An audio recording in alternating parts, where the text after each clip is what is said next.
Et donc il convoque le fils. Il dit amenez-moi son fils. Le fils vint à lui. Et Omar ibn Khattab lui dit ne sais-tu pas que tes parents, que ton père a des droits sur toi? Donc il est en train de le réprimander. Tu n'as pas le droit à lui désobéir. Ton père a des droits sur toi. Et là, l'enfant dit à Omar oui, je le sais, ô prince des croyants. Mais qu'en est-il des droits que moi j'ai sur lui? Alors pour certains, surtout les anciens, ça pourrait paraître insolent de dire ça. Alors que non, il a raison. Bien évidemment qu'il a des droits.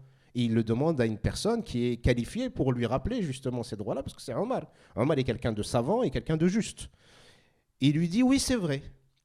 Et vous avez deux versions un peu du Hassar. La première version, le jeune dit à Omar dis-moi quels sont les droits que j'ai sur lui. Et Omar ibn al-Khattab, il lui dit le premier droit que tu as sur lui est qu'il te choisisse une bonne mère. Le deuxième droit que tu as sur lui, c'est qu'il te donne un bon prénom.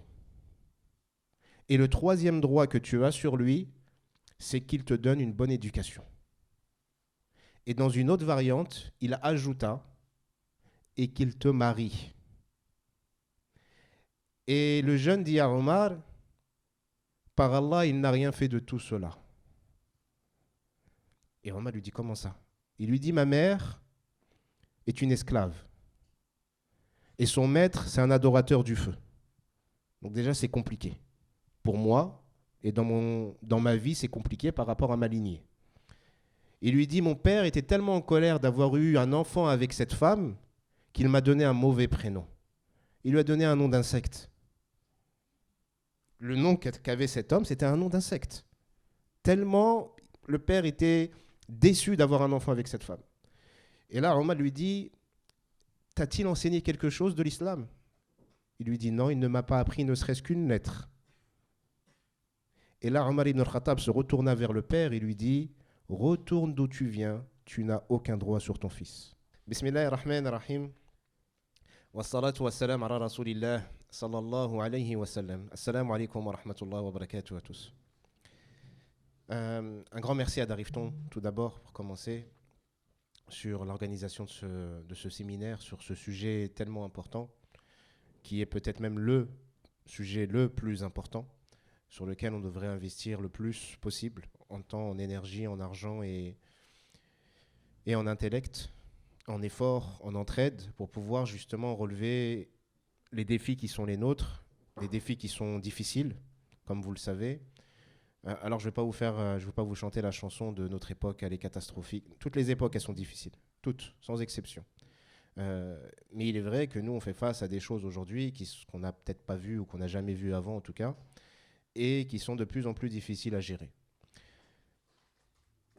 Il y a des personnes qui, quand ils se retrouvent un peu dépassés par les événements en ce qui concerne l'éducation, viennent nous voir, mais malheureusement, beaucoup d'entre eux viennent très tard, viennent parfois même trop tard. On ne peut pas venir essayer de trouver des solutions quand, après 15, 20, 25 ans d'années qui sont passées, qui ont vu grandir les enfants, venir dire, ben voilà, j'aimerais que ça change, ou que mon enfant il soit comme ceci ou il soit comme cela, ou qu'il puisse justement affronter tel et tel défi qu'il rencontre. Ce n'est pas possible. Souvent, c'est malheureusement trop tard, et quand je vous dis c'est trop tard, je ne vais pas être défaitiste, parce qu'on peut toujours rattraper et essayer de réparer des choses, mais c'est très compliqué de réparer des adultes un peu cassés. Ça demande du temps, ça demande de l'énergie, et ce n'est pas évident du tout. Donc pour éviter justement de répéter ces mêmes schémas et d'essayer de mettre des pansements dans des grandes plaies, des grandes blessures, l'idéal, c'est d'anticiper les choses et de faire en sorte que ces blessures n'aient pas lieu, ou alors qu'elles soient moins nombreuses, ou alors qu'elles soient plus gérables et que vous puissiez chacun pouvoir justement les gérer à votre niveau. Alors on a choisi de parler de l'éducation. Souvent, on entend, et c'est dans la da'wa, c'est-à-dire que les frères, les sœurs qui sont des prédicateurs et qui font des rappels en parlent très souvent parce que c'est un sujet important. On entend souvent parler des droits des parents sur les enfants. Et parfois, on en entend tellement parler que ça nous fait culpabiliser.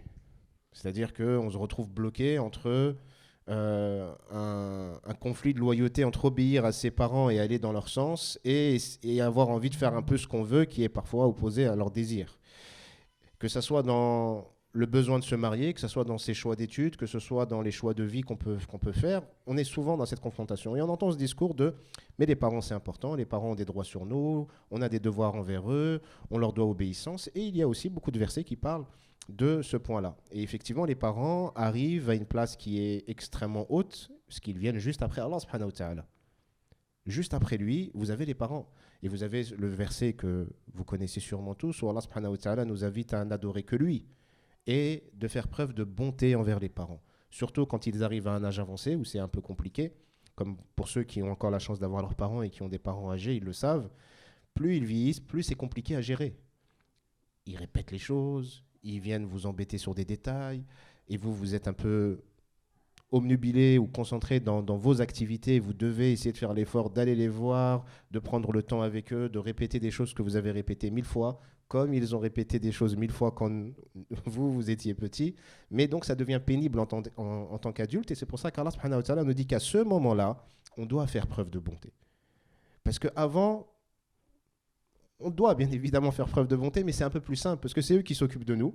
Et puis on arrive à une période où vous allez faire un peu votre vie, mais quand eux commence à avoir besoin de vous, ça devient plus compliqué. Et puis par la suite, il nous dit dans le même verset de les couvrir de l'aile de la miséricorde. De ne pas, juste avant, il nous dit de ne pas, wala taqul lahum oufin, ne leur dites même pas fi, ne leur dites même pas ouf. Ne soufflez pas après eux, ne montrez pas vraiment d'agacement. Et puis donc derrière, il y a cette image de l'aile de la miséricorde, l'aile qui vient couvrir d'une manière douce, d'une manière agréable, mais qui vient aussi protéger. Et à la fin du verset, Allah subhanahu wa ta'ala nous invite à l'invoquer en lui demandant de lui demander, de dire au Seigneur, fais leur miséricorde comme ils m'ont éduqué quand j'étais petit. Ce comme ils m'ont élevé quand j'étais petit, c'est ce qui va nous importer aujourd'hui. Parce que de quelle miséricorde on va parler, de quelle miséricorde on va souhaiter si l'éducation n'a pas été présente. Vous voyez que c'est quand même conditionné. On demande à Allah subhanahu wa ta'ala de faire miséricorde à nos parents comme ils nous ont élevés. Ça sous-entend qu'il y a eu une éducation. Alors le sujet de l'éducation, ma sœur Dalila va vous en parler juste après moi, Inch'Allah. Moi, je vais m'arrêter un peu sur les droits des enfants. Parce que les droits des parents, on les connaît. Il faut se le rappeler régulièrement parce qu'on oublie, parce qu'on en a besoin pour essayer d'améliorer et de parfaire nos comportements avec eux. Mais les droits des enfants sont souvent méconnus des personnes et complètement bafoués. Je vais commencer par une histoire qui n'en est pas une, dans le sens, ce n'est pas une histoire inventée, c'est une histoire réelle. C'est un asar, c'est-à-dire ce n'est pas un hadith, mais c'était une chose qui s'est passée à l'époque entre compagnons, quand Omar ibn al-Khattab, qu'Allah l'agrée, était calife. Omar ibn al-Khattab était donc le calife des musulmans, il était le prince des croyants, le grand commandeur. Et il y a un homme qui vient le voir et qui lui dit « Ya Amir al-Mu'minin, ô prince des croyants, je viens me plaindre à toi, car mon fils me désobéit. Ne m'obéit plus, il me désobéit. » Et Omar, regardez ce que dit Omar. Première chose qu'il dit. Qu'Allah me préserve d'une époque où les enfants désobéissent à leurs parents. C'est-à-dire déjà ça le choque. Ça le surprend. Parce que ce n'est pas quelque chose de commun. Nous, malheureusement, on a l'habitude. Quand on entend quelqu'un qui dit « mes enfants ne m'obéissent pas ou me désobéissent », on a presque envie de dire « c'est la norme ». Ce qui est malheureux. Là, Omar ibn al-Khattab fait une invocation. Il dit qu'Allah me préserve d'une telle époque. Il est surpris de ça. Et donc, il convoque le fils. Il dit « amenez-moi son fils ». Le fils vint à lui. Et Omar ibn al-Khattab lui dit « Ne sais-tu pas que tes parents, que ton père a des droits sur toi ?» Donc, il est en train de le réprimander. Tu n'as pas le droit à lui désobéir. Ton père a des droits sur toi. Et là, l'enfant dit à Omar « Oui, je le sais, ô prince des croyants. Mais qu'en est-il des droits que moi j'ai sur lui ?» Alors pour certains, surtout les anciens, ça pourrait paraître insolent de dire ça. Alors que non, il a raison. Bien évidemment qu'il a des droits. Et il le demande à une personne qui est qualifiée pour lui rappeler justement ces droits-là, parce que c'est Omar. Omar est quelqu'un de savant et quelqu'un de juste. Et il lui dit « Oui, c'est vrai. » Et vous avez deux versions un peu du Asar. La première version, le jeune dit à Omar dis-moi quels sont les droits que j'ai sur lui. Et Omar ibn al-Khattab, il lui dit, le premier droit que tu as sur lui, est qu'il te choisisse une bonne mère. Le deuxième droit que tu as sur lui, c'est qu'il te donne un bon prénom. Et le troisième droit que tu as sur lui, c'est qu'il te donne une bonne éducation. Et dans une autre variante, il ajouta et qu'il te marie. Et le jeune dit à Omar, par Allah, il n'a rien fait de tout cela. Et Omar lui dit, comment ça? Il lui dit, ma mère est une esclave. Et son maître, c'est un adorateur du feu. Donc déjà, c'est compliqué. Pour moi, et dans ma vie, c'est compliqué par rapport à ma lignée. Il lui dit, mon père était tellement en colère d'avoir eu un enfant avec cette femme qu'il m'a donné un mauvais prénom. Il lui a donné un nom d'insecte. Le nom qu'avait cet homme, c'était un nom d'insecte. Tellement le père était déçu d'avoir un enfant avec cette femme. Et là, Omar lui dit, t'a-t-il enseigné quelque chose de l'islam? Il lui dit, non, il ne m'a pas appris ne serait-ce qu'une lettre.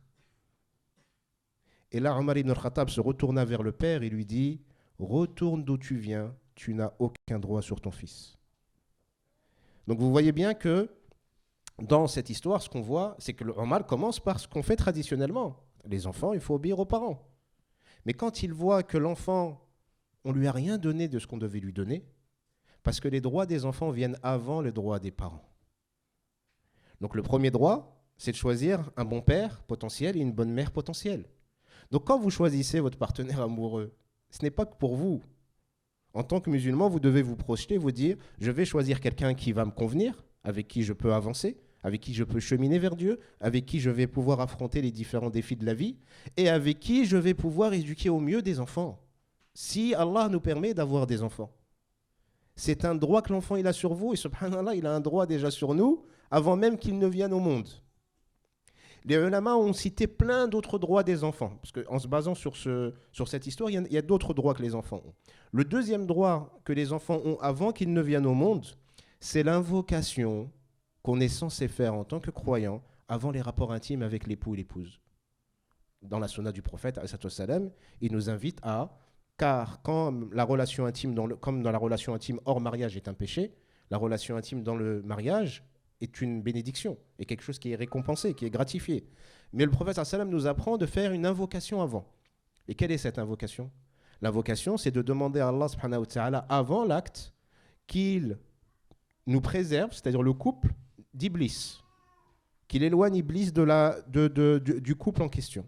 Et puis dans la même invocation, on demande à Allah qu'il préserve, si Allah décide que quelque chose vienne après ce moment-là, après ce rapport, qu'il préserve cet enfant d'Iblis aussi. Vous voyez, cette invocation, c'est un droit que l'enfant il a sur nous. D'invoquer Dieu pour lui, pour qu'Iblis le préserve quand il va venir au monde. Troisième droit qu'il va avoir, c'est au moment où il va naître, ça va être le nom que vous allez lui donner. Pourquoi? Parce que le nom que vous allez lui donner va l'accompagner toute sa vie. Et durant sa construction psychique, durant son développement humain, durant ses relations de la maternelle jusqu'à ses relations au niveau du travail, son nom va influencer, son comportement et le comportement que les autres vont avoir sur lui, et donc va façonner plus ou moins un bout de sa vie. S'il a un nom ridicule, tous les petits, et les enfants sont souvent cruels, ils vont se moquer de lui. Facilement. S'il a un bon nom et que c'est un nom élégant, ça risque de mieux se passer. D'ailleurs, vous en avez peut-être déjà fait l'expérience quand vous avez peut-être rencontré des personnes que vous ne connaissez pas en tant qu'adulte, même peut-être en tant qu'enfant ou ado. Mais en tant qu'adulte, il arrive parfois de rencontrer des personnes, quand vous leur donnez votre prénom et que ce prénom signifie quelque chose pour eux, de bon, tout de suite, ils ont un meilleur comportement avec vous, alors qu'ils ne vous connaissent pas. Par exemple, je m'appelle Ali. Vous pouvez inviter vos époux et vos épouses à appeler leurs enfants Ali. Je pense que c'est un très bon prénom et un très bon choix pour leur avenir. Mais bon, libre à vous de choisir. Je n'ai pas trop envie de vous influencer. C'est juste une petite suggestion. Il m'est arrivé énormément de fois de rencontrer des personnes qui ont eu un contact avec moi très accueillant, très chaleureux, très bienveillant, alors que je ne les connaissais pas, juste parce qu'ils avaient un Ali dans leur famille qui était important pour eux. Ça leur rappelait leur père, leur grand-père, un frère, un imam, quelqu'un qui a été bon avec eux, et tout de suite, ils vont être bons avec moi. Donc vous voyez l'importance de choisir un beau prénom. Mais ça ne s'arrête pas à la vie que vous allez avoir ou que l'enfant va avoir. En tant que musulmans, nous croyons qu'on vit dans cette vie un laps de temps et puis on va mourir et on va être ressuscité. En tant que croyant, quand on va être ressuscité, Allah subhanahu wa ta'ala va s'adresser à nous et on va nous appeler par le prénom qu'on nous a donné. Donc c'est aussi un souci qu'on doit avoir. De quelle manière j'ai envie que mon enfant soit appelé dans les cieux, devant Allah subhanahu wa ta'ala. Donc choisir un beau prénom pour l'enfant, ça fait partie de ses droits. L'autre droit qu'il va avoir, après sa naissance, c'est le fait de faire une aqiqa, le fait de sacrifier une bête, que ce soit un garçon ou une fille, ça ne va pas être le même protocole, mais ce sacrifice que vous allez faire au bout de 7, 14, 21 jours, ou même après si vous ne l'avez pas fait pendant ces moments-là, c'est un droit que l'enfant a sur vous. Ce n'est pas un kiff personnel des parents. Ce n'est pas quelque chose, ce n'est pas une dette que vous créez en mode j'ai fait ça pour toi, tu me dois. Non, c'est un droit qu'il a. Il vient d'arriver. Donc les droits des parents sont extrêmement importants, mais ils viennent après. Et donc si nous ne répondons pas aux droits que les enfants ont sur nous, c'est très compliqué derrière de venir leur réclamer des choses. Aujourd'hui, on le voit, que ce soit en thérapie, que ce soit dans même les responsables associatifs ou les mosquées, plein de parents qui viennent se plaindre de leurs enfants. Mais quand vous décortiquez et que vous grattez un peu le parcours, vous vous rendez compte qu'ils ne sont même pas en droit de venir se plaindre. Dans le athar que je vous ai raconté tout à l'heure de Omar, dans une autre variante, Omar aurait dit à la personne, celui qui vient se plaindre d'ingratitude doit voir d'abord son ingratitude. C'est-à-dire qu'à partir du moment où vous ne faites pas ce que vous êtes censé faire, vous ne pouvez pas réclamer que les autres fassent en retour ce qu'ils sont censés faire. Parmi les autres droits que les enfants ont sur vous, et en réalité, ce droit-là, il vient après la naissance, mais il peut être préparé avant la naissance, c'est le lieu d'habitation. Là où vous habitez, selon comment est le lieu, l'environnement géographique, l'environnement social, le type de voisin, la qualité de vie, la fréquentation des gens, les accès qu'il y a dans ce quartier, c'est un droit, c'est des choses que vous devez prendre en compte parce que c'est un droit que l'enfant il a sur vous. Pourquoi ? Parce que vous avez... Alors il y a un penseur, et je l'avais cité hier dans la conférence d'ailleurs, qui dit que psyché et société sont irréductibles et indissociables l'une à l'autre. Qu'est-ce que ça signifie ? Que la construction psychique, le développement qu'on va avoir de la plus tendre enfance jusqu'à l'âge adulte, et la société et l'environnement dans lequel on vit vont ensemble. Ils s'influencent mutuellement. Je ne grandirai pas de la même manière si je suis dans un quartier qui est sain que si je suis dans un quartier qui est malsain.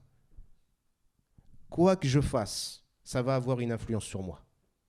Donc si je suis dans un quartier où c'est une catastrophe, il y a des vendeurs de drogue, le grand banditisme, c'est insalubre, c'est violent, il y a des vols, des agressions, et que je reste dans ce type de quartier et que je fasse grandir mes enfants là-dedans, ce quartier va l'influencer.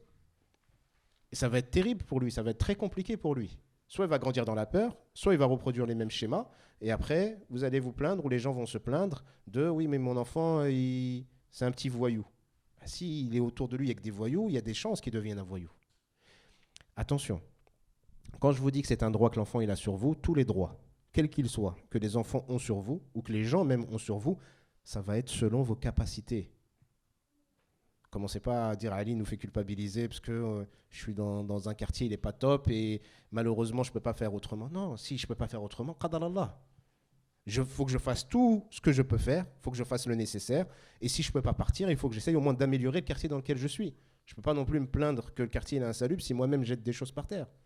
Il faut que j'essaye soit de partir et de trouver un meilleur endroit. Et si je n'en suis pas en capacité, parce que j'en ai pas les moyens, parce que c'est compliqué pour X ou Y raison, je fais au mieux là où je suis. Donc tous les droits, c'est selon les capacités que vous avez.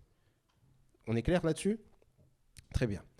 Autre droit que les enfants vont avoir sur vous. Alors l'éducation, ça, comme je vous disais tout à l'heure, ça va être Dalila qui va vous en parler. Mais les nourrir, c'est pas une dette que vous créez. C'est un droit qu'il a sur vous. Si vous ne le nourrissez pas, il meurt. Et vous ne pouvez pas dire plus tard, ah, tout ce que j'ai dépensé pour toi. Ce que tu as dépensé pour moi, c'est Allah qui te demande de le dépenser. C'est Allah qui te le donne d'ailleurs. Cet argent ou cette subsistance, ça ne vient pas de toi, ça vient de Dieu. Et c'était un devoir pour toi de le faire. Je ne vais pas commencer à aller voir mes parents en leur disant je vous dois rien. Non, on est croyants et on a une dette qu'on ne peut pas rembourser, surtout auprès de la mère. Juste le fait qu'elle nous ait portés et qu'elle nous ait accouchés, on ne peut pas rembourser ça. Mais ce n'est pas une dette que la mère doit utiliser comme une forme de chantage ou de manipulation pour avoir ce qu'elle veut de l'enfant. C'est une dette symbolique qu'on ne peut pas éviter, qu'on ne peut pas rembourser, mais qui ne doit pas être utilisée pour essayer ou chanter l'enfant ou essayer d'avoir ce qu'on veut. Il faut bien faire attention entre la différence qu'il y a entre la séduction et la manipulation. Et même chez l'enfant. Je vais vous parler plus de l'enfant parce que c'est ce qui nous concerne plus. Souvent, on voit des parents qui disent « Ah, mais mon enfant, c'est un manipulateur. C'est un petit raflite. » L'enfant n'est pas un manipulateur. Il peut être dans la séduction. Séduire pour essayer d'avoir ce qu'il veut, ce dont il a besoin, c'est humain et naturel. C'est normal qu'il fasse ça. Parce que ça fait partie de sa survie. C'est automatique. Il n'est pas dans une réflexion machiavélique où il est en train de se dire, voilà mon plan, et à côté de son lit, il y a un grand tableau avec vous voyez les fils là, des serial killers, là, les inspecteurs quand ils recherchent un serial killer, ils ont plein de fils un peu partout, ils ont un plan élaboré. Non, l'enfant il pense pas comme ça. Il se dit j'ai faim, et j'ai remarqué que quand j'ai faim pour avoir ce que je veux, quand je pleure j'ai ce que je veux, donc je vais pleurer.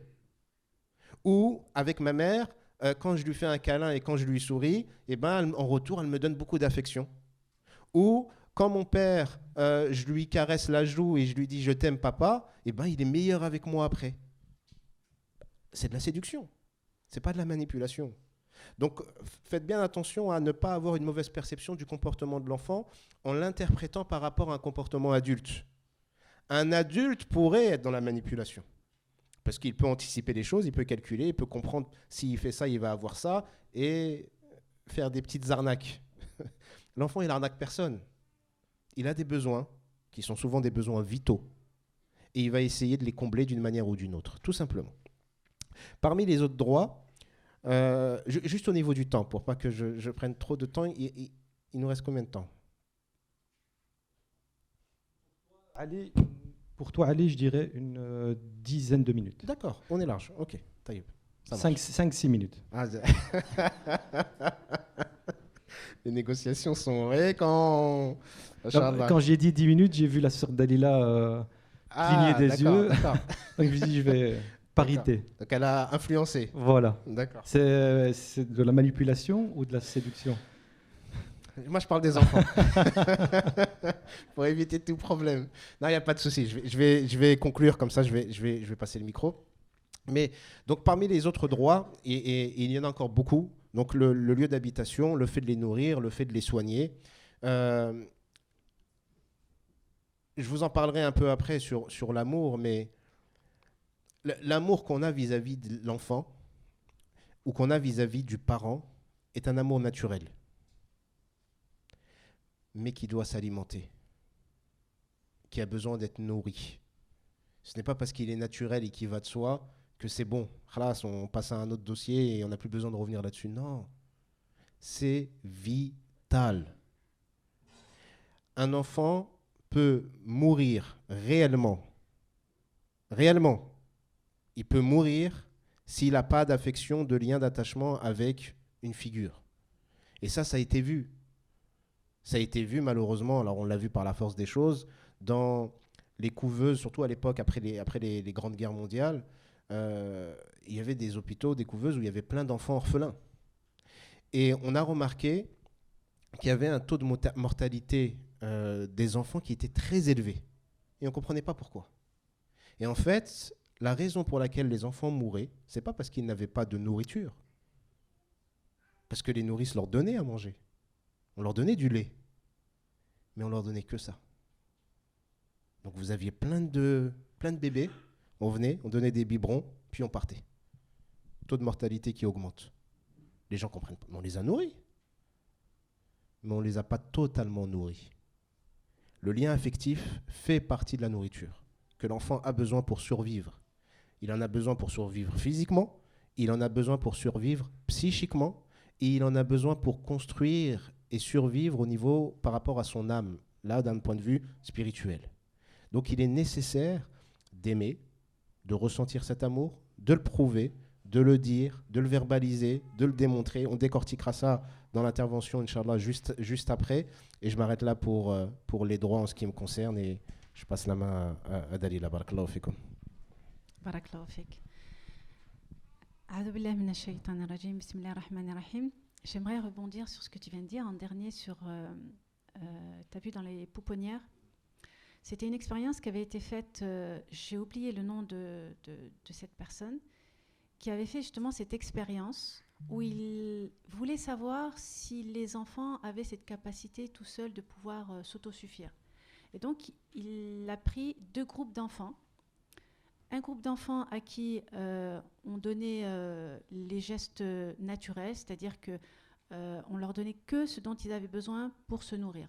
On les change, on leur donne à manger, et c'est tout. Voilà. Ni les personnes qui s'en occupaient, elles avaient interdiction de leur parler, de leur sourire, ou quoi que ce soit, ni de les prendre dans les bras. Donc, juste ils mangent, ils sont posés, changés.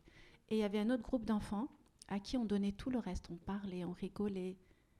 Et voilà, donc l'expérience a fait que les enfants qui n'ont pas reçu justement ce lien d'interaction affective, sont morts. Voilà. Donc, dans la prochaine intervention, vous allez voir, c'est vital. Alors, le droit des enfants à l'éducation. Nous sommes le fruit de notre éducation. Vous êtes le fruit de votre éducation, de l'éducation que vos parents vous ont donnée. Vous êtes les adultes d'aujourd'hui et je vais vous poser une question à laquelle vous n'allez pas me répondre parce que là, vous êtes des adultes comment ? Complets, à l'équilibre. Vous êtes épanouis dans votre vie d'adulte, de papa, de maman, d'adulte tout simplement. Ben moi je vous dirais que non. Je vous dirais qu'il y a beaucoup de brèches en vous, beaucoup de vécu qui a été traumatique et c'est pour ça aussi que vous êtes là. Parce que vous êtes des parents ou peut-être des futurs parents et vous voulez autre chose pour vos enfants. Malheureusement, vous ne savez pas comment changer les choses parce que vous reproduisez ce que vous avez reçu. Et on ne peut pas en vouloir à nos parents. Nos parents nous ont donné ce qu'ils ont reçu. Et ça, on ne peut pas leur en vouloir. Et on ne leur jette pas la pierre. Qu'Allah leur fasse miséricorde pour ce qu'ils ont essayé de nous apporter. Maintenant, vous savez qu'il y a quelque chose qui ne va pas. Et c'est ce travail qu'on doit faire, nous, pour essayer de corriger. D'accepter ce qu'on a reçu et de pouvoir travailler pour pouvoir être des personnes différentes qui apportont des choses différentes et meilleures. Et Allah subhanahu wa ta'ala il nous dit La yughayyiru Allah ma biqawmin hatta yughayyiru ma bi anfusihim. Allah ne change pas l'état d'un peuple, d'un groupe, sans que les personnes qui composent ce groupe, ce peuple, ne changent individuellement. Donc c'est une responsabilité individuelle de se prendre en main pour pouvoir changer les choses. Et donc c'est vous individuellement. Et n'attendez pas à ce que ce soit les autres qui fassent à votre place. Si vous ne le faites pas vous, personne ne le fera à votre place. Et c'est ça qui est important de conscientiser. Le prophète alayhi salatu wassalam, il nous dit que il n'y a rien de mieux que vous pouvez léguer en héritage à vos enfants qu'une bonne éducation. Et il nous dit aussi, honorez vos enfants en accordant beaucoup d'attention à leur éducation. Il y a encore plein de hadiths comme ça. Donc l'éducation, c'est le point de départ. On ne peut pas construire une société si dans le foyer, il n'y a pas cette construction. Parce que le foyer, c'est quoi ? C'est une micro-société. Et donc si les enfants ne vont pas bien, la société n'ira pas bien. Et la communauté ne va pas bien. On voit bien le résultat, on voit bien ce que deviennent nos jeunes, ce que nous sommes devenus nous. On voit bien que ça ne va pas. Et donc, on doit donner une bonne éducation. Mais c'est quoi une bonne éducation ? Eh bien, déjà, tout ce qu'a cité Ali, et aussi la présence de chacun d'entre vous, la disponibilité que vous accordez à vos enfants. Donner des valeurs morales. Donner des valeurs morales, c'est à travers un comportement. Vous êtes l'exemple, un exemple pour vos enfants. Vos enfants vous imitent dans votre manière de parler, dans votre manière de vous comporter, que ce soit avec vos propres parents, avec vos amis, avec les personnes avec qui vous interagissez. Et donc, quand vous agissez, ben, pour eux, c'est une manière de devoir se comporter par la suite. Quand vous criez sur vos enfants, vous leur communiquez une manière de faire. Donc, quand vos enfants crient et que vous criez derrière en disant « Arrête de crier », qu'est-ce que vous enseignez à votre enfant ? Ben, je ne comprends pas. Votre enfant, il dit « Je ne comprends pas. Tu cries, tu me dis d'arrêter de crier. » Il ne faut pas oublier qu'un cerveau d'enfant est immature et qu'il a besoin de se construire et qu'il va faire des connexions. À chaque fois qu'il y a un apprentissage, il y a des connexions neuronales qui se créent. Soit vous leur permettez justement de développer tout ça, soit vous l'empêchez de se développer. Donc, les valeurs, c'est vous qui les inculquez. À partir du moment où, par exemple, je vous donne un exemple, vous dites à votre enfant, c'est interdit le mensonge. Vous ne devez pas mentir. Mais vous le pratiquez. Parce qu'il vous voit le pratiquer. Quand vous dites à votre enfant, attention, tu ne dis pas que je suis là, tu ne dis pas que j'ai acheté ci ou j'ai acheté ça. Ben pour lui, c'est comme si vous donnez une permission. Vous enseignez aussi à vos enfants l'espionnage, la calomnie, la médisance. Pourquoi ? Parce que c'est devenu quelque chose, c'est culturel. Et l'espionnage, c'est quoi ? Allah subhanahu wa ta'ala, il nous dit dans Surat al-Hujurat, le verset 12, évitez les conjectures, parce qu'il y a des conjectures qui sont un péché. Ne vous espionnez pas les uns les autres. Et ne calomniez pas. Ne vous calomniez pas, ne calomniez pas les gens. Est-ce que vous aimeriez manger la chair morte de votre frère ? Vous en auriez horreur. Et Allah est accueillant au repentir et il est miséricordieux. Donc, imaginez, je vous donne un exemple. Vous êtes dans la voiture avec vos enfants et vous êtes avec votre époux. Votre époux reçoit un coup de téléphone et il parle avec son ami et ça se passe très bien. Il discute, oui. Et une fois qu'il raccroche, il commence à parler avec sa femme et il lui dit « J'en ai assez de ce frère, t'as vu ?» Et il commence à critiquer. Et les enfants derrière, ça c'est une histoire vraie, et un des enfants derrière dit « Mais papa, je comprends pas. Tu étais au téléphone avec ton ami et tu disais que de bonnes choses, et une fois que tu as raccroché, tu as commencé à parler mal de lui. » Alors imaginez la claque qu'il venait de recevoir, une belle leçon. Donc parfois, on agit sans s'en rendre compte. Et c'est pour ça qu'on doit faire un travail sur nous-mêmes. Et le travail premier qu'on doit faire sur nous-mêmes, c'est quoi ? C'est revenir à l'essentiel. Et quand on revient à l'essentiel, c'est Allah subhanahu wa ta'ala. Et on oublie de mettre Allah subhanahu wa ta'ala au centre de notre vie. Et tant qu'on oubliera, eh bien on n'arrivera pas à changer les choses. Alors oui, on va remettre Allah, je prie, je jeûne, je fais des invocations, mais est-ce qu'il y a autre chose ? Non. Revenez à Allah. C'est le point de départ de votre changement, de votre prise de conscience, de votre apaisement et de votre force. C'est ça qui va vous permettre d'avancer, d'avoir la force d'avancer quand vous tombez, parce que vous allez tomber, vous allez encore tomber. Votre foi va être ébranlée tout au long de votre vie. Et vous devez donner à travers votre exemple, eh bien, cette force à vos enfants. Dans toute votre manière d'agir, c'est vos enfants qui vont vous imiter. Vos enfants, à travers l'éducation spirituelle, c'est vous. Et c'est important qu'ils vous voient prier, qu'ils vous voient avoir des moments avec eux, que vous leur enseignez de manière bienveillante. À quel moment vous vous êtes posé avec eux, vous avez fait un cercle et vous avez parlé d'un sujet, d'un prophète, expliqué un hadith, avoir leur avis. Ça, ce sont des enseignements. Ce sont des choses qui restent gravées à vie. Et c'est des choses qu'ils reproduiront avec leurs enfants. La spiritualité, la religion, ça s'apprend avec bienveillance. Malheureusement, on a été habitué à ce qu'on nous dépeint Allah subhanahu wa ta'ala comme étant un Seigneur qui cherche à nous punir constamment. Et que dès qu'il y a quelque chose, eh bien, il va t'arriver quelque chose.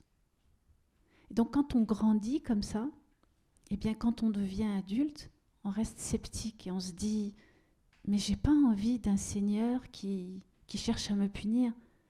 Tout est interdit, tout est mal. Et à chaque fois que je vais me comporter, donc il y a beaucoup de jeunes s'éloignent à un moment donné. Quand on enseigne la prière à un enfant, de quelle manière on l'enseigne ? Le hadith, il est clair. Le prophète, alayhi salam, il nous enjoint d'enseigner la prière à nos enfants à partir de 7 ans. À 10 ans, il nous dit, donc le hadith dit, frappez-les. Sauf que la traduction, elle n'est pas bonne. Parce que c'est contraire au prophète, alayhi salam, à la manière dont il était. Donc, à 7 ans, apprenez-leur à faire la prière et à 10 ans, resserrez le cadre. Alors, vous voyez, de 7 ans à 10 ans, le prophète, alayhi salam, il nous demande d'initier nos enfants à la prière. Donc, c'est un apprentissage progressif. Si vous dites à un enfant de 7 ans, tu vas faire tes ablutions, tu vas faire ta prière. Oui, mais tes ablutions, tu ne les as pas bien fait, va les refaire. Donc, vous insistez, attention, je ne t'ai pas vu. La prière, tu dois te tenir droit, attention. Pourquoi tu as bougé? Pourquoi tu as fait ci? Allah, il va être mécontent de toi. Ça devient une contrainte. On est dans l'initiation. L'initiation, ça veut dire que votre enfant a 3 ans, jusqu'à l'âge de 10 ans, pour apprendre qu'il a des horaires fixes pour rencontrer Allah subhanahu wa ta'ala. Qu'il a 3 ans pour intégrer dans sa tête que eh bien, la prière, c'est quelque chose qui ne se négocie pas. Vous allez dire, oui, mais il est trop jeune, je vais l'initier une fois, il va faire une prière ou 2 prières quand il a le temps. C'est pas quand il a le temps, c'est pas quand vous avez le temps. On doit inculquer à nos enfants qu'à tel moment, il y a un horaire de prière, et ça, c'est pas négociable. Parce que c'est pas arrivé à 12 ans que vous allez dire, va faire ta prière. Parce que là, ça va pas être possible. Bien sûr, toujours avec bienveillance. Écoute, Wuldi, écoute, Benti. 5 minutes la prière, ça prend 5 minutes. 5 minutes, et ensuite tu retournes à tes occupations. C'est tout ce que je te demande. Et bien sûr, vous allez répéter, mais c'est pas grave. C'est notre rôle. Et ensuite, à 10 ans, on resserre un peu le cadre. Wuldi, Benti, là franchement, t'exagères. Là, je suis pas d'accord. Non, la prière, c'est quelque chose d'important. Sois un peu plus assidu. Et vous voyez, à 10 ans, il n'est pas encore responsable. Il n'est pas encore pubère. Parce qu'une fois qu'il rentre dans la puberté, c'est une autre histoire. Parce que là, c'est un autre stade de développement. C'est d'autres choses qui rentrent en ligne de compte. Parce que l'âge où ils commencent à être pubères, il y a tout qui se transforme dans leur corps. Et donc, c'est un autre rapport qu'on a avec nos enfants. C'est un rapport où on doit être beaucoup plus à l'écoute, on doit être dans la communication. Mais la communication et l'écoute, ça se travaille quand ils sont tout petits.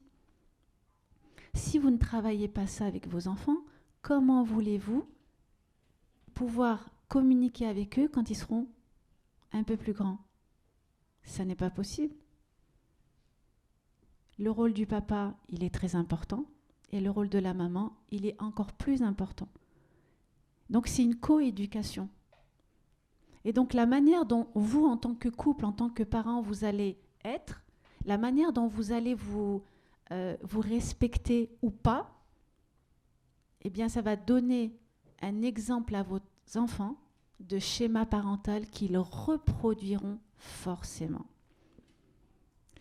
Et une chose que je dis tout le temps,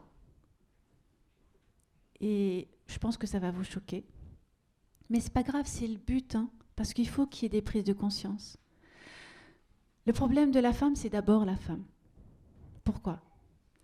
Parce que la femme va reproduire le schéma qu'elle a connu, qu'elle a toujours connu. Elle va alimenter ce qu'elle a toujours détesté. Le fait de privilégier peut-être les garçons par rapport aux filles, d'imposer un silence aux filles, d'imposer un rôle à la fille, et aux garçons autre chose, ça c'est ce qu'elle a toujours détesté, mais qu'elle reproduit parce qu'elle n'a connu que ça. Reproduire le silence, le fait de ne pas pouvoir s'exprimer, de ne pas pouvoir dire je suis pas contente, je suis en colère, je suis pas d'accord avec toi. Au lieu d'écouter vos enfants, de leur dire oui, d'accord, vas-y, parle. On va essayer de trouver une solution ensemble. Mais ça, c'est quelque chose qu'on n'entend pas dans nos cultures. C'est tu m'obéis et tu te tais. C'est moi qui sais, toi tu ne sais pas. Je suis ton père, je suis ta mère. Khlas, terminé.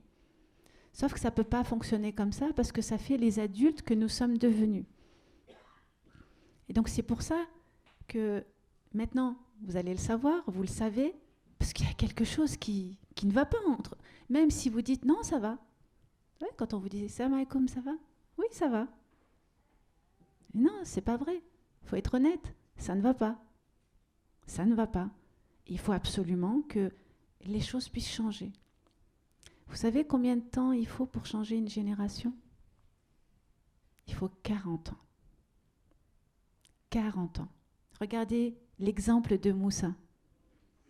Il n'est pas rentré dans sa terre, dans la terre promise, dans la Subhanahu wa Ta'ala, qu'après 40 ans. Ça veut dire jusqu'à ce que la génération ait pu, la bonne génération ait pu prendre la place. Parce qu'il fallait 40 ans. Donc c'est énorme, 40 ans. Donc ça veut dire que les résultats, vous n'allez pas les voir maintenant.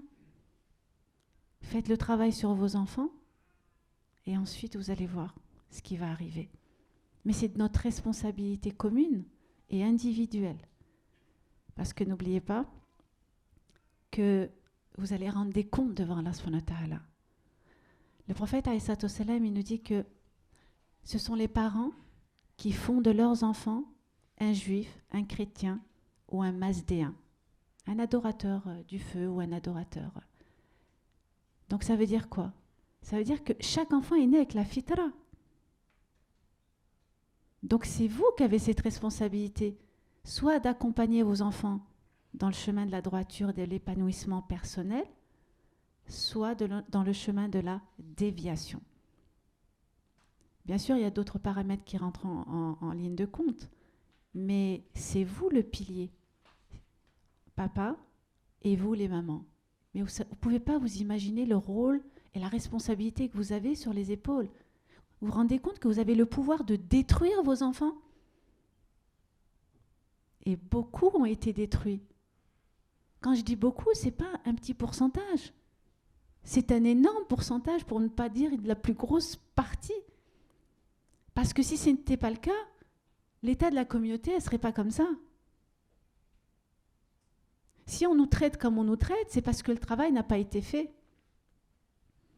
Et donc, à un moment donné, il faut ébranler tout ça et se dire stop. Prenez vos responsabilités individuelles pour changer les choses. Donc, l'éducation va commencer par votre exemple à vous. Le temps que vous allez accorder à vos enfants, la qualité du temps que vous allez accorder à vos enfants. La disponibilité, ce n'est pas le fait d'être à la maison. C'est le fait d'être disponible pour que quand votre enfant vient vous parler, eh bien, vous lâchez tout et vous dites oui, qu'est-ce qu'il y a ? Je t'écoute. Tu veux qu'on fasse quelque chose ensemble ? Invitez vos enfants à venir faire des choses avec vous. C'est important de partager, parce que c'est comme ça qu'ils vont apprendre. Si vous laissez les institutions éduquer vos enfants, bien le résultat, il ne sera pas fameux. Ce n'est pas aux institutions, aux écoles d'éduquer vos enfants, c'est à vous de faire le premier des travaux. Parce que les écoles ne répondent pas aux besoins de vos enfants. C'est à vous de répondre aux besoins de vos enfants. C'est votre responsabilité. Bien sûr, il faut équilibrer tout ça en mettant chaque chose à sa place. Vos enfants, votre couple et vous-même, c'est important. Sinon, vous allez déborder, dépasser. Laissez aussi de la place à votre époux en tant que papa. Il a le droit, lui aussi, si vous ne lui donnez pas cet espace de prendre le bébé dans les bras. Oui, mais il est fragile. Oui. Il ne va pas le faire tomber. Il faut qu'il crée ce lien. S'il ne crée pas ce lien, comment voulez-vous que l'affectif y vienne ? Qu'il ait envie, qu'il ait justement cette hanana, cette miséricorde qui puisse augmenter. Ça n'est pas possible. Donc c'est une coéducation que vous faites. Vous partagez, vous communiquez, vous consultez. Vous consultez papa et vous consultez vos enfants ensemble. Parce que quand vous consultez vos enfants, vous leur apprenez quoi ? Eh bien que quand on a envie de faire quelque chose, on demande l'avis de l'autre. C'est pas parce qu'on demande l'avis de l'autre qu'on va forcément prendre l'avis de l'autre, mais on a envie d'entendre un autre point de vue pour pouvoir se décider. Et des fois, on ne prend pas l'avis de l'autre. Et l'autre est frustré, il dit « Oui, mais je t'ai donné mon avis. » Oui, je t'ai demandé un avis. Vous voyez ? Même dans la compréhension et la perception, c'est différent. Donc tout ça, c'est vous qui l'apprenez. Quand vous faites une erreur, vous avez crié sur votre enfant, vous avez été injuste, vous l'avez insulté, ayez la décence et le respect de vous excuser. Parce que quand vous vous excusez, vous êtes en train d'apprendre à votre enfant que même en tant qu'adulte, on peut faire des erreurs. Et quand on fait des erreurs, il y a un moyen de réparer. Vous êtes en train de lui apprendre à réparer. Il y a encore du temps ou pas ? C'est fini ? C'est fini. D'accord. Alors, on ne se lasse pas de vous entendre, de vous écouter. Je vais rebondir sur ce que tu as dit, Dalila, et rappeler que le prophète sallallahu alayhi wa sallam, dans son rapport à ses compagnons et aux jeunes compagnons, il était à l'image de ce qu'il voulait qu'ils soient. Et donc, si on pouvait résumer vraiment comment transmettre la meilleure des éducations, soyez ce que vous voulez que vos enfants soient plus tard, Inch'Allah. Alors, on va passer aux questions-réponses.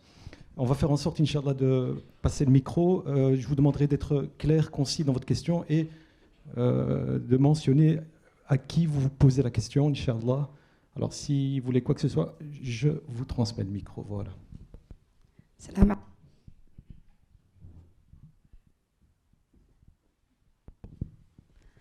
alaikum. Je voulais poser une question à la sœur Dalila. C'était pour savoir la prière. Vous avez dit qu'elle était obligatoire à partir de 10 ans. 7 ans, pardon. Mais qu'à 10 ans, on devait mettre plus de rigueur pour que l'enfant y prie. Est-ce qu'il doit faire les 5 prières, rattraper les prières après l'école ? Voilà ma question. Alors, déjà, à 7 ans, oui, c'est les 5 prières. Après, en fonction de l'horaire du Fajr à certaines périodes de l'année, on est plus souple. On attend qu'il se réveille, même si l'heure est passée. Mais il faut qu'il sache, ce qui est important, c'est qu'il sache qu'il y a cette prière à faire et que c'est quelque chose qui n'est pas négociable. Si vous l'habituez à ne pas faire le Fajr, à un moment donné, il va dire elle n'existe pas cette prière. Pourquoi je vais me casser la tête à la faire ? Donc, quand ils ont 7 ans, s'ils la font quand ils se réveillent, faire du forcing, dépêche-toi, ou être agressif et dur Quand l'enfant il a 7 ans, 8 ans, c'est trop. Vous êtes en train de lui imposer un truc qu'il ne pourra pas supporter plus tard. Et là, il va vous obéir, mais il va détester. Le but, c'est que quand il a 16 ans, ben, ils se disent, ben oui, la prière, j'ai conscience que c'est pas pour maman que je le fais. J'ai conscience que c'est pour Allah que je le fais, que c'est pour moi et que c'est bénéfique pour moi, avant d'être... Et donc, à 10 ans, il fera toujours ses 5 prières. Quand je dis le cadre, c'est pas un cadre qui est rigide. C'est un cadre où on est toujours dans le ludique avec son enfant et de dire, voilà, de lui faire prendre conscience, qu'il se responsabilise. Le but, c'est de responsabiliser nos enfants à ce que la prière, c'est quelque chose d'important. Et ça, vous pouvez le faire aussi avec les fréquentations que vous pouvez mettre dans son environnement, qui fréquente des personnes comme lui. Ça, c'est important, les fréquentations. Alors, je vais passer aux frères s'il y a une question du côté des frères. Aucune. Alors, je retourne chez les sœurs. Voilà, question concise et... Salam alaikum. Moi, en fait, je suis désolée, ça ne va pas être concis parce que c'est pour vous deux. Donc d'abord, je vais poser la question au frère Ali. Vous avez parlé, en fait, vous avez dit que l'amour d'un parent à l'égard de son enfant était quelque chose de inné et que ça se cultivait avec le temps. Maintenant, les parents qui n'ont pas, en fait, ça existe. Et en fait, c'est ça, en fait, dans les interventions, en fait, que vous faites, malheureusement, les exceptions, on en parle très rarement. Moi, je suis du milieu juridique, en fait, et c'est ça que je rencontre on va dire, au quotidien. Et ça fait très mal. Par exemple, une mère qui fait une tentative d'infanticide à l'égard de son enfant, comment peut-on parler à cet enfant, lui dire le droit de ton parent par rapport à toi ? Et lui dire, parce que la vie en islam, c'est quelque chose de... Donc, c'est sacré. Donc, c'est une victime, on demande à la victime de toujours garder un lien avec son parent. C'est très difficile. Donc, j'essaie de me placer à la place de cet enfant. Qu'est-ce que vous lui répondez alors à ce moment-là ? Puis, en fait, là... Bon, après, je poserai la deuxième question, pardon. Merci. Très bien. Alors, effectivement, les exceptions, on en parle rarement pour une raison très simple. Parce que les exceptions, c'est du cas par cas. Et ça se traite en individuel. C'est-à-dire que si on commence à parler des exceptions quand on parle à un public vaste, on va plus perturber la généralité qu'autre chose. On peut en parler parfois pour que les gens prennent conscience que ça existe, vous voyez, à titre informatif. Donc effectivement, quand je vous dis que l'amour est inné, il est inné, naturel, la plupart du temps. Il arrive, de manière exceptionnelle, que ça ne soit pas le cas, pour plein de raisons. Ça peut être des raisons antérieures à l'enfant, ça peut être des raisons de qu'est-ce qui a provoqué la grossesse.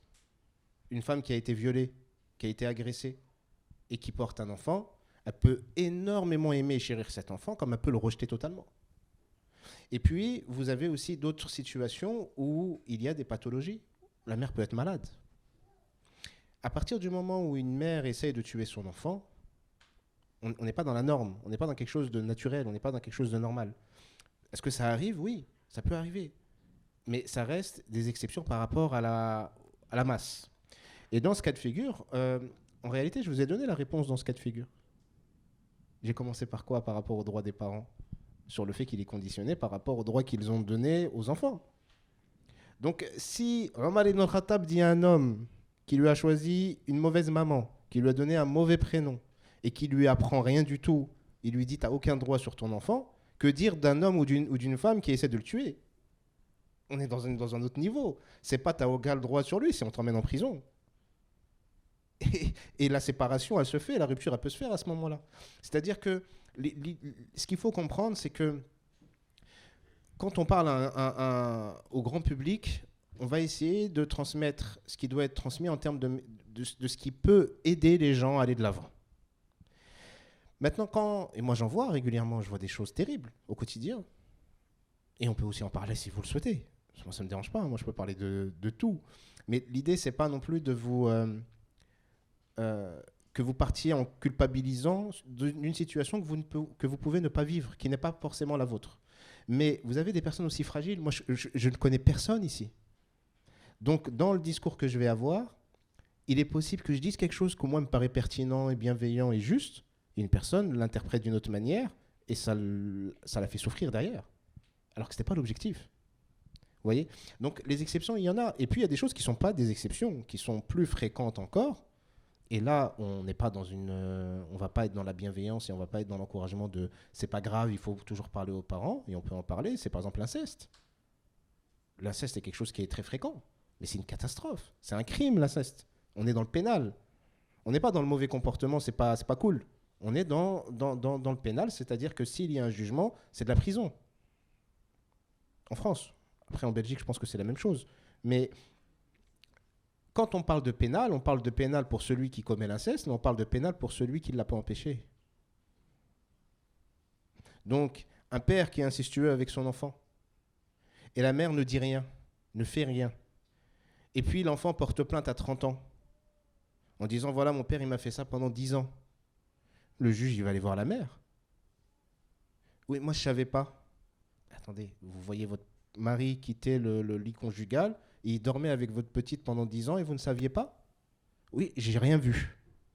Elle peut être condamnée quand même. Et elle va sûrement être condamnée aussi. Pour non-assistance en personne en danger, pour non-respect du fait de préserver et de protéger son enfant, etc., etc. Des cas d'inceste, c'est des cas qui sont très fréquents. Très fréquents. Et dans toutes les communautés, hein, c'est quelque chose d'international. Il ne faut pas penser que c'est juste un truc de moyenâgeux et qu'on retrouve que chez les gens du Nord. Non, ça existe partout. Et vous avez des cas d'inceste dans des familles qui paraissent excellentes. Hein. Des familles où, quand vous voyez le père et la mère, vous dites, lui, machallah, j'aimerais trop que ça soit mon père. Pas sûr. Pas sûr. Parce que si on savait, on se dirait, non, il est peut-être merveilleux avec les gens de l'extérieur. Mais c'est peut-être un monstre avec les gens de l'intérieur. Et ça, c'est des choses qui sont fréquentes. À l'inverse de l'exemplarité du prophète ou des compagnons. Quand vous voyez par exemple Hafsa, la fille de Omar ibn al-Khattab, qu'est-ce qu'elle dit de son père? Elle dit, mon père, quand il est à l'extérieur, il est tel un lion. Les gens ont peur de lui, le craignent, le respectent, et il laisse aucune injustice passer. Mais quand il est à la maison, il est comme un chaton. Ça, c'est un exemple. Donc, il y a effectivement des situations qui sont exceptionnelles, mais nous, on va toujours généraliser ou rester sur ce qui est le plus général, mais sauf si les questions viennent, et là, moi, je peux partir sur tous les sujets. Vous voyez, au-delà de l'inceste, parce que des fois, les gens disent, ouais, l'inceste, c'est abominable, c'est un crime. C'est le pire des crimes. C'est le pire des crimes. Parce que vous tuez quelqu'un, il meurt, l'histoire, elle est réglée. Et nous, en tant que croyants, il est mort, et Inch'Allah, il est martyr, il va aller au paradis. Mais quand un adulte agresse sexuellement un enfant, il est toujours vivant. Et toute sa vie, ça l'accompagne. Donc c'est pour cette raison, alors c'est pas que pour l'inceste, mais c'est pour cette raison, par rapport à la maltraitance, par rapport au mauvais comportement, par rapport aux abus, aux agressions et aux crimes que les parents peuvent commettre parfois chez les enfants, c'est pour cette raison qu'il ne faut pas juger les gens que vous rencontrez. Parce que vous pouvez rencontrer un frère et un sourd, vous dites, lui, il est désagréable, vous ne savez pas ce qu'il a vécu. Lui, il est lourd, lui ou elle, elle est bizarre et elle est toujours dans des embrouilles, elle est conflictuelle et en plus elle est mauvaise. Et vous ne savez pas ce que les gens ont vécu. Il est possible que si on avait vécu la même chose, on serait pire qu'eux. C'est pour cette raison qu'il ne faut pas juger. On ne sait pas ce qu'ont vécu les gens. On ne connaît pas les gens, on ne connaît pas leur histoire. On s'arrête sur ce qu'on perçoit, on s'arrête un peu sur ce qu'ils veulent bien nous dire, s'ils nous disent quelque chose. Et moi, en consultation, les gens me disent des choses qu'ils n'ont jamais dit à personne. Et quand vous entendez les histoires, c'est des choses extrêmement lourdes. Parfois assez lourdes pour tout le monde. Et puis il y a des situations qui sont plus subtiles, qui ne sont pas forcément lourdes pour tout le monde, mais qui peuvent être lourdes pour certaines personnes. Parce qu'on n'a pas tous la même manière de réagir. Vous voyez? Si par exemple, quelqu'un a une mère qui ne fait pas de câlin, parce que ce n'est pas son truc, et elle ne sait pas faire, ça peut arriver. Est-ce qu'elle est forcément malveillante et qu'elle n'aime pas les enfants? Pas forcément, elle peut aimer ses enfants, mais elle ne fait pas de câlin. Ok. Dans la fratrie, vous allez avoir des enfants qui vont grandir en vous disant ça ne nous a jamais posé problème, on sait que notre mère elle s'est sacrifiée pour nous. Et peut-être que dedans, il y a un enfant, il va être malheureux ou difficile, ou il va vivre des choses difficiles toute sa vie, parce qu'il va dire mais ça, là, pour moi, c'était de l'injustice. J'avais besoin de ça, elle ne me l'a pas donné, je lui en veux, j'ai de la rancœur. Et c'est sur ça qu'on va travailler. Et même le discours religieux où on invite les gens à aller vers les parents, etc., c'est dans le sens où, de manière générale, beaucoup de gens se plaignent de choses qui ne sont pas graves, où on ne devrait pas se plaindre. Vous voyez? Ah, j'en ai marre de mes parents, qu'est-ce qu'il a fait? Ouais, il me répète le truc, et en plus, elle me demande d'aller chercher à manger, et elle m'empêche de jouer à la console. C'est rien. Là, tu peux pas mal te comporter, ni leur en vouloir même. C'est rien ce qu'ils ont fait. Et puis, on a des cas où il y a des grandes injustices. Mais là, souvent, c'est du pénal et on arrive devant un juge. Vous voyez, donc, quand on en arrive à être devant le juge, on est dans une autre sphère. Et les règles générales qu'on entend et qu'on communique et qu'on transmet, c'est plus les mêmes. Parce qu'il y a la protection de l'enfant qui est primordiale. Des situations où moi, j'ai vu des fois des patients où le frère m'a raconté que sa mère, c'était une sorcière. Dans le vrai sens du terme, c'est pas une sorcière, une mauvaise personne. Hein. Une sorcière qui faisait des trucs contre les gens. Que le beau-père les a agressés, lui et sa sœur, sexuellement. Que la mère n'a rien dit pendant 15 ans. Et puis quand il se barre, il dit « Mais qu'est-ce que je fais avec ma mère ?» Ils doivent être en prison tous les deux. Vous voyez ce que je veux dire?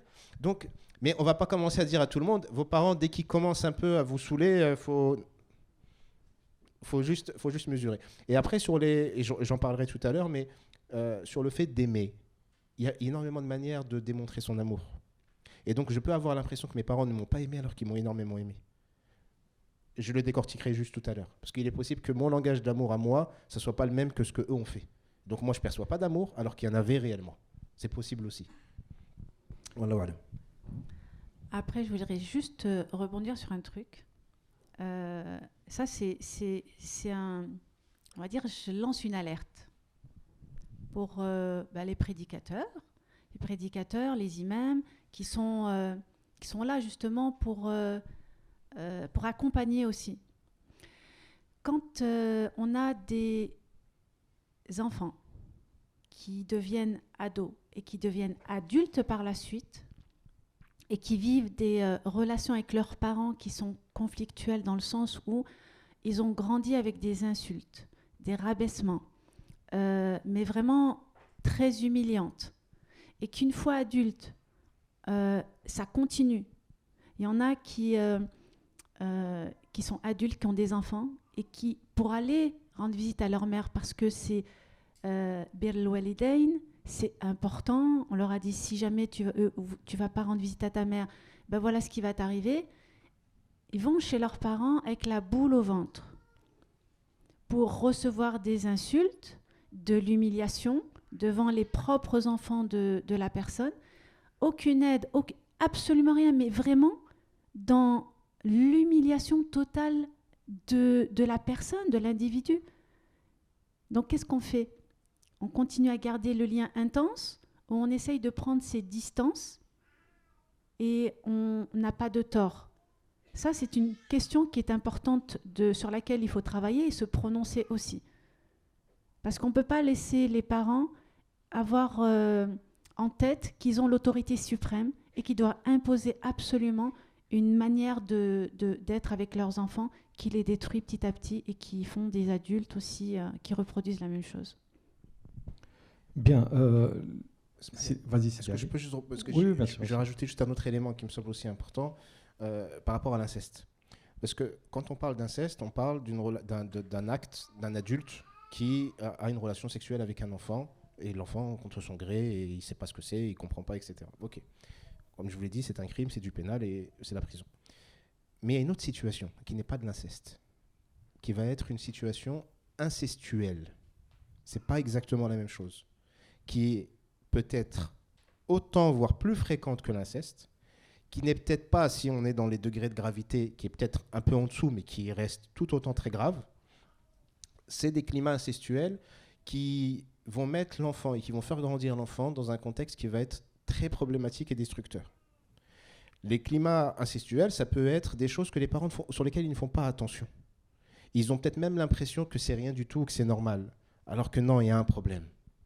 Et ça, vous le voyez dans beaucoup de familles. Donc dans le climat incestuel ou dans les relations incestuelles, il n'y a pas de relation sexuelle. Mais il y a tout le reste. Il y a tout ce qui est symboliquement, qui renvoie à une intimité qui ne devrait pas avoir lieu. Il y a quelques jours, j'étais en consultation avec un frère où je lui expliquais ça. Et il me dit, ça existe chez nous? J'ai dit oui, ça existe partout. Il me dit, mais c'est quoi exactement? Et je lui donne un exemple un peu lambda qu'on retrouve un peu chez tout le monde. C'est par exemple le papa ou la maman qui se balade dans la maison en sous-vêtements, devant les enfants, par exemple.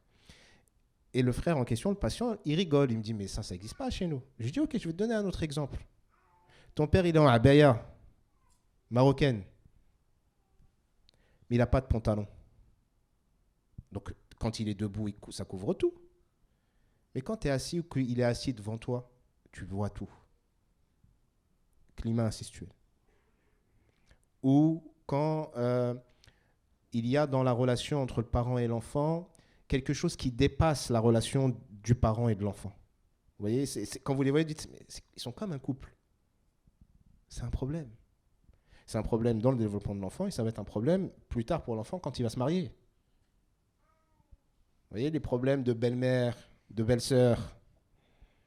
Alors, il y a des problèmes de belle-mère, de belle-sœur standard, de base, parce que c'est compliqué, habituel. Et puis, il y a des problèmes de belle-mère, de belle-sœur où c'est ambigu. Où vous avez la sœur qui vous dit, mais mon mari, sa sœur, c'est bizarre, en fait. Et elle ne peut pas le dire. Parce que si elle le dit, ils vont lui dire, t'es une malade ou quoi? Comment tu peux oser penser ça? Et peut-être qu'il ne se passe rien entre eux. Mais c'est bizarre. Ils se parlent tous les jours 2 heures au téléphone. Il lui raconte tout. Quand il la voit, ils sont pleins de câlins alors qu'ils ont 35 ans. Alors c'est bien d'aimer sa sœur. Mais vous voyez, dans le comportement, il y a des... Ou avec la maman. La maman, vous avez des fois des belles-mères et ça, il faut faire attention à ça. Parce que vous êtes des futures, vous êtes sûrement déjà des belles mamans. Sur les comportements que vous allez avoir avec votre enfant devant son épouse. Il y a des choses qui ne sont pas claires. Je m'arrête là parce que c'est peut-être pas le sujet, mais voilà, c'était juste pour... Alors merci à vous deux. Le timing nous pousse à devoir normalement mettre fin, mais j'ai promis ici au frère devant de poser, de lui céder le micro. On va le faire quand même. Promesse. Voilà. Clair et concis. Salam alaikum wa rahmatullahi wa barakatuh. J'avais une question pour notre sœur, Dalila. Vous avez parlé tout à l'heure, vous avez dit une phrase intéressante qui était si vous laissez vos enfants des institutions leur donner une éducation, ça risque de ne pas être fameux. Donc moi je suis pas papa, mais bon, autour de moi j'entends souvent des inquiétudes quant à certains papas qui se demandent en fait comment faire prévaloir nos valeurs et notre éthique justement islamique dans l'éducation de leurs enfants sur justement les valeurs institutionnelles comme par exemple à l'école. Enfin voilà, comment faire prévaloir en fait notre éducation sur l'éducation justement qu'ils ont à l'école et avec lesquelles des fois il y a des contradictions. Voilà. Alors tout dépend les écoles dans lesquelles vont aller vos enfants. En tout cas nous en France, et ça c'est un constat que j'ai fait, c'est un constat que j'ai vécu en tant qu'enseignante. On veut des enfants, les enseignantes veulent des enfants qui rentrent dans des cases. Et donc les enseignantes ne prennent pas en compte les besoins des enfants. Quand une enseignante vient vous dire à la fin de la classe de la journée, écoutez, votre enfant, ça n'a pas été aujourd'hui, il n'a pas arrêté de bouger, je pense qu'il est hyper actif, vous devez le faire, il doit consulter. Non, c'est juste que l'enfant, il répond à son besoin de mouvement. On peut pas empêcher un enfant de bouger. Quand ils sont au primaire, par exemple, pareil, ils ne sont pas encore dans cette capacité d'être assis. Il y en a d'autres qui vont le faire, mais une grosse majorité a du mal. Bavard. Votre enfant, il n'a pas arrêté de parler, il fait que bavarder. Oui, il parle. Donc après, à vous de faire attention à la maison, de lui dire, écoute, essaye d'en garder un petit peu pour la récréation, mais être là dans la punition. Il y a des mamans, elles disent, je punis mon enfant et je lui dis, attention, je ne veux plus jamais que la maîtresse, elle me parle de toi. Mais ça devient une contrainte, il ne prend plus de plaisir à aller à l'école. Et vous savez, les enseignantes, elles mettent des étiquettes sur vos enfants. Et une enseignante, la manière dont elle va voir votre enfant va déterminer son comportement aussi. Si elle fronce les sourcils, si elle le regarde d'une manière qui n'est pas bienveillante, votre enfant, il ne va pas vouloir bosser. Puis en plus, on rajoute une couche quand on vient récupérer les enfants, à la maison, vous faites la pression. Les devoirs, c'est horrible. C'est pas humain. Et ensuite, concernant nos valeurs à nous, c'est à vous de faire le travail à la maison. Parce que changer les choses dans les institutions, vous n'y arriverez pas. Vous devez juste être conscient des contenus pédagogiques pour que vous puissiez faire le travail inverse à la maison. Et si vous inculquez les bonnes valeurs et que vous suivez vos enfants, il n'y aura aucun problème. Aucun problème. Mais il faut savoir aussi que la qualité pédagogique qui sont enseignées dans les écoles maintenant ne donnera pas de vos enfants des personnes intellectuellement épanouies. Ce n'est pas le but. Donc c'est à vous de prendre tout ça en main aussi. Donc c'est un gros challenge. Un gros challenge. Voilà. Bien, merci à vous deux. Jazakumullahu khair. On va prendre une petite pause, une vingtaine de minutes pour accomplir la prière de l'Asr et pour manger son petit sandwich.